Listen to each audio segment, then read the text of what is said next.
Okay, here we are. We really have a fascinating subject for you this morning. It's going to be Elizabeth I, and we have Jasper Vink with us again.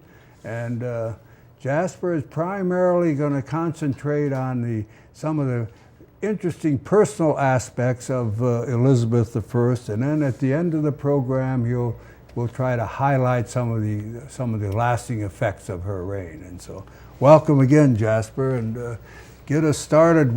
I guess we start with the young Elizabeth, right? Good morning, Ag. Yes, we have to start at the very beginning. And in fact, we have to start before she was born, because it was in 1530 that her father, Henry VIII, broke with the Catholic Church. And the reason for this event was that he felt that he had to have an heir, a male heir to the throne. At that point, his wife, Catherine of Aragon, had given him only one live daughter, Mary, and he felt very insecure. And at the same time, he had a bit of a roving eye, and there was a good-looking young gal knocking around the court by the name of Anne Boleyn, and he decided that he was going to get rid of Catherine and he was going to marry Anne. And it was this marriage which created the complete rift with the church. And everything would have been just fine, except that the child that was born was not a boy, it was a girl. And her name was Elizabeth. And this was in 1533. Subsequently, the marriage did not work out too well. Henry had Anne judicially murdered by a court that accused her of all sorts of sins. It is difficult for us to understand what effect this must have had on this child, whose mother was executed on Tower Hill when she was only a few years old. But certainly, when you say a few years old, 7, 8, and that broad range. Oh yeah, no. She was only 3 or 4 years old when this happened. She never knew. She could not remember her mother. And certainly, subsequently, she did not have much to do, certainly on the personal level, with her father. She was raised with her half-brother, whose mother had died in childbirth, so that these two youngsters were raised together and were apparently quite close. But Henry was going through a very bad period of his life. In his last years, the fellow was an alcoholic, was very, very unstable. And it was not until his last wife came along that the children had any sort of home life at all. After the death of Henry, the throne went to the child, Edward, who had the crown for approximately 6 years, from the age of 6 until the age of about 12, 13. He never really reigned. His uncles ran the country, very badly, I would add. Yeah. When he died, the throne then went to Mary. And Mary was a devout Catholic, and this was a disaster for her personally and for the country as a whole. She instituted a program of reinstituting the Catholic Church, and this included burning any obvious heretic that came to her notice.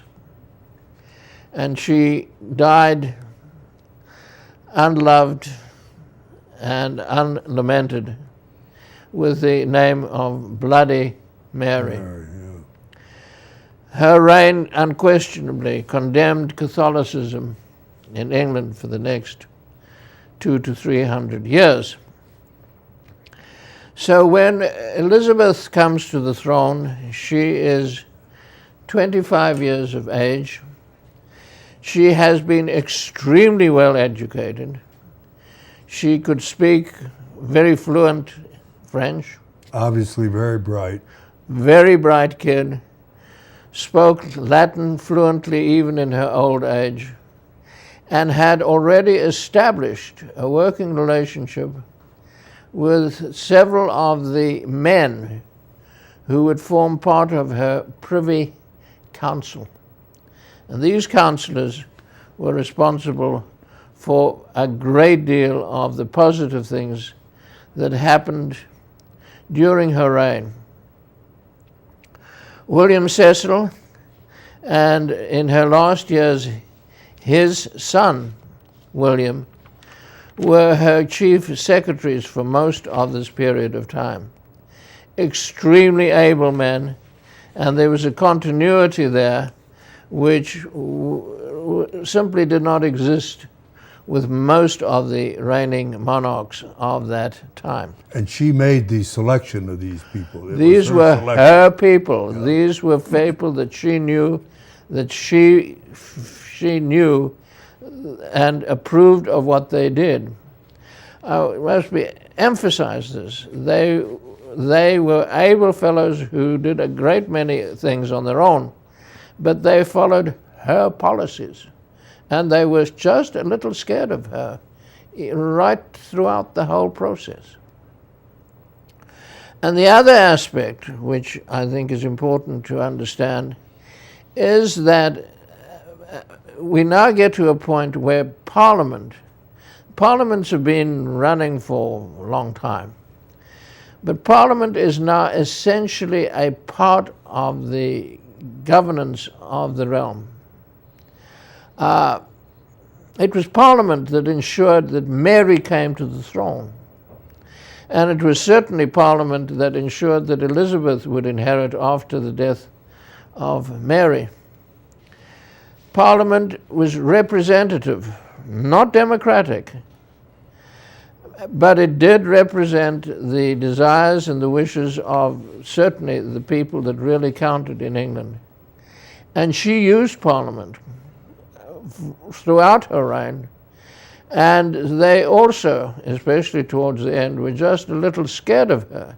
But by the same token, she made it quite clear that she respected them. So it was a to and fro. Now, did she, just for clarification, did she have any role in appointing members of Parliament or influence that process?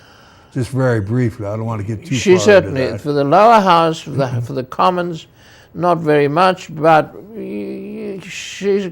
people saw to it that people who ran for the House, generally speaking, were people that the Queen approved of. Yeah. The upper house, she appointed from time to time new lords, but she in fact appointed very few, so that it was a very stable House of Lords in her reign. Was very stable, very small, and she did not create many new peerages, especially in comparison with her successors. The important thing about her relationship with Parliament, and I think we must make this point right from the word go, was that Parliament knew that for the safety of the realm, the Queen needed a husband. And one of their first acts was to come to her and say, "Queen, you must get married." And she said, sure. There's nothing would please me more. And we will see about this as soon as possible. Her sister's husband, Philip II of Spain, proposed to her within a week of his first wife's death. Well, I think she was his second wife, actually. That's what's called true love. And he was apparently very disappointed and quite disconcerted when she didn't jump at the chance to marry him. She'd, in fact, I don't think ever really turned him down. She just did what she did so frequently, was conducted a long charade of negotiation, saying, yeah, maybe we'll do this, maybe we'll do that. And the list is endless of the fellows that were proposed and that she indicated that she might or might not marry. It was the son of the King of Denmark, of Sweden, of Austria, you name it. And this process went on for at least 15 years until it became Amazing. A real joke. And one has the clear impression that she enjoyed this process enormously, that she never really ever intended getting married, that she had a boyfriend, Robin Dudley, that she'd known since childhood, that she flirted outrageously with him and with all sorts of other young men. Do we have any a specific knowledge, you historians, of whether there was a close relationship, a sexual relationship with Dudley, or do we really know? We really do not know, but clearly it was more than just friendship. They were very, very close. Was he roughly of her age also? Oh, he certainly was. He was a little older. But she'd known him, as I said, for years. The whole question of her sexual orientation has been kicked around by many people. There were certainly suggestions that she may have been homosexual. Well, this I think it is extremely unlikely. Her behavior was not like any homosexual person that I have ever had any contact with. What has to have some serious consideration is that it is possible that she may have had an anatomical abnormality which made sexual performance for her an impossibility. This is not a common problem. Have you seen that in your personal practice? I have seen one such case, and I know of others.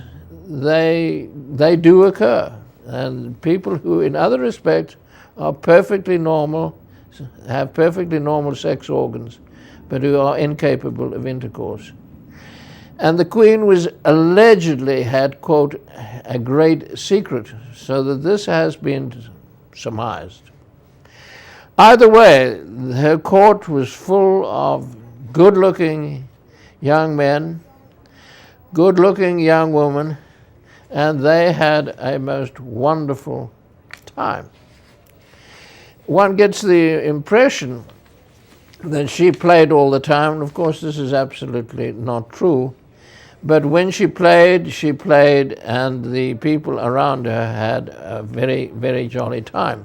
Let's spend a few moments on that. A lot of it, isn't all that important, but it's of interest because, as you had told me earlier, that at that time, she liked to hunt, ride, play. Tell us a little bit about that. Well, yes, she loved hunting. And one of the interesting things is that I've had a little help on was how did she ride? Because I was going to ask that, Jasper. Thank you. Side saddles for women Really? were only invented much later. Well, she wore very, very wide skirts, which must have been very, very large, but allowed her to ride astride. And she did this consistently. I have somewhere got a picture of the sort of skirt that she wore. They hunted deer. They also hawked. When she went on We these... can see some pictures now. Go ahead, keep talking, but we're going to this show is some her- pictures of some of her dresses. This and is what her in have her you. glory. Her attire. With the young men gazing at her with adoration. She would go on these trips and stay with her courtiers, and it would cost them an absolute fortune to entertain her. There would be feasts, fireworks, masks, plays, music, you name it, and they would have a wonderful time during this period that she would be staying with them. And she would sort of do a circuit, and she covered most of southern England during this time. Well, would Dudley or any specific person be her escort at those times, or do we know? Dudley's official job was master of the horse. Master of the And horse. he certainly took care of the stables and took care of the horses. And the answer is yes. You can be quite sure that Dudley was there with most of the time. But she also had other favorites. Walter Raleigh in her later life was another one. And there were others. And this lighter side of her life culminated, as you are obviously well aware, in the tremendous outburst of English culture which came about in London, and that is the playwrights Ben Jonson and Shakespeare, both of whom flourished during her reign and who were encouraged by the help which they got from the crown during this period. Jasper, did she do any of her own writing, for example, poetry or anything? Because she obviously was such a scholar that I would think that there exists certain things which in fact she did write. But this is a very busy woman, and there really isn't very much. There is in the British Museum specimens of her writing, which you can actually see. Her handwriting was very fine and very spidery in nature, but they're very clear, and you can. The stuff is there. If you ever go to the British Museum, it's worth looking at.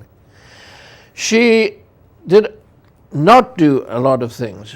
She did not indulge in wars. She didn't even attack the Scots, which was something very unusual because the English were always fighting the Scots. She didn't fight the Scots. And she provided a stability, especially in religion. It seems quite clear that she herself... Now, what was the religion when she got there, came in? When she came to the throne, the first thing the Parliament did was to rescind the actions of her predecessor. And the Catholic Church was no longer the official church of the Crown in England. The Crown now becomes the Church now becomes the Anglican Church once again. And she accepts very much the form of religion which had been instituted under the reign of her brother. But quite clearly she herself was very unbigoted as far as religion was concerned. She herself went to church once a week, probably more as a matter of form than anything else. Certainly one gets that impression. She swore like a trooper. She was very, very unmealy-mouthed in her behavior. And there was certainly... well, I don't want to shock any of our viewers, but what were some of the swear words of that era? I mean, what would she say when you say... things for like, example, by Christ, by God, and saints, and this sort of stuff. Oh, sure. She would swear by them. And these were considered to be very bad at that time. And the other thing, that while she was quite wildly extravagant in her personal things, clothing, that picture we've just seen is fairly typical of her dress, she was very frugal in other respects. She did not spend much money on favorites, which is one of the abiding sins of other kings. She did not go to war, as I've already indicated, so that the stability of the country in terms of its finances improved out of all recognition. Taxes were low. The governance of the country was such that people had confidence, and money was invested in a large way.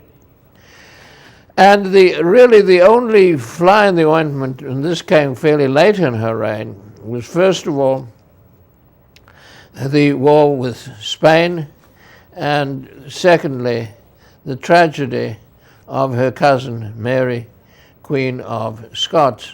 Yeah, let's talk about that briefly, and then I want to get back to what you just said, the impact of some of her reign. Well, Mary is a very sad figure. That's an older sister? No, Mary is a cousin. Okay. Mary is a descendant of a sister of Henry VIII. His sister Margaret was married to the King of Scotland, and Mary is a descendant of this Scots Stuart line. Okay. Mary was originally raised in France because her mother was French, and married the heir to the throne and became queen for a short period of time, and made the terrible mistake that while she was queen of incorporating the English coat of arms in her coat of arms, indicating that she was Queen of England as well as Scotland and France. And this was a deadly insult indeed. Her husband died, so she had to go back to Scotland, and there had the misfortune of marrying her cousin, who was a drunken sot. And while pregnant, this fellow murdered Mary's secretary in her presence. Terrible, terrible incident. Subsequently, Mary's husband was murdered, and there was pretty good evidence that Mary was in fact implicated in this murder. At all events, she had to get out of Scotland in a hurry, leaving her child behind. And the child, an infant, remained to become eventually king of both Scotland and of England. But that's another story. Mary escapes to England and becomes a prisoner under Elizabeth. The tragedy is that while she is alive and she is a Catholic, she's the focus for every plot that you can think of to murder Elizabeth and put Mary on the throne. To what extent she was implicated in this stuff, we really do not know for certain, but it seems probable that she in fact was. And so in 1587, she was tried, found guilty, and executed. And this left a tremendous blow to Elizabeth, and certainly it is an enigma as to what the true story there is, one that has been pondered over the centuries. But Elizabeth had to approve it. Elizabeth had to approve it, did so very reluctantly. Her council was absolutely certain that Mary had to be executed. And one can hardly blame them, because had Mary come to the throne, they were all dead men and they knew it. Jasper, we've been given the word. We're down to the last few minutes, and we want to spend some time on the impact of her reign. She really left things in well, I'm going to let you talk to the country. Well, there are so many. Education, government, just briefly then. everything changed just that little bit, and almost inevitably for the better. Education, with the dissolution of the monasteries, the lay schools are now opening. William Shakespeare goes to grammar school in his home village. This is new. The English language becomes established. The English language we know is that of London. The London English becomes standard English. We have this tremendous outpouring of literature, which I talked about earlier. This is still with us. I've mentioned briefly something about the Parliament and the fact that it becomes established that representative government is an integral part of the government of Britain, of England. How about locally? Did they have anything locally? Local government is well established, and had been there before, becomes well established in England during that period of time. She cemented the process, more or less, what you're saying. Has made it more efficient, has made it work. And as you will all remember, it is in the next reign that the colonies are starting to be established which will become the United States. And it is this tradition of governance which is carried with them. Plus, and this is very important, English common law, which again had been in existence long before Elizabeth, but is now much better established, much better administered than it had been before, so that the whole system of government is substantially improved. It works in a manner that it has never really worked before. Jasper, very briefly, you had mentioned something, the impact she had on, I refer to it as capitalism and trade. At this point, during the period of her reign, the free enterprise system really starts coming into existence. And it comes into existence primarily in London. And London, by the time she dies, London, and to a lesser extent Amsterdam, have become the commercial centers of Western Europe. Both cities not only control things like industry, but more importantly perhaps, shipping. And this is why it's a pity we cannot talk a little bit more about the effect of the Armada, but it is this aspect of affairs which was tremendously important during the course of her reign. Yeah, very good, Jasper. I'm trying to, we could do a lot more, unfortunately, more time, but that was very, very fine. I really appreciate it.